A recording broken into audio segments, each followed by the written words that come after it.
add a second Gmail account. Starting on the PC, first open your web.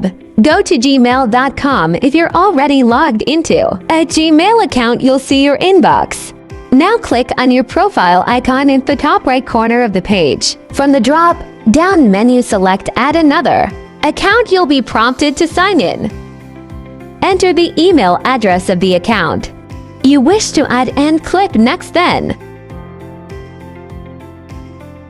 enter your password and click Next again. You can now switch between accounts by clicking your profile icon again. Easy.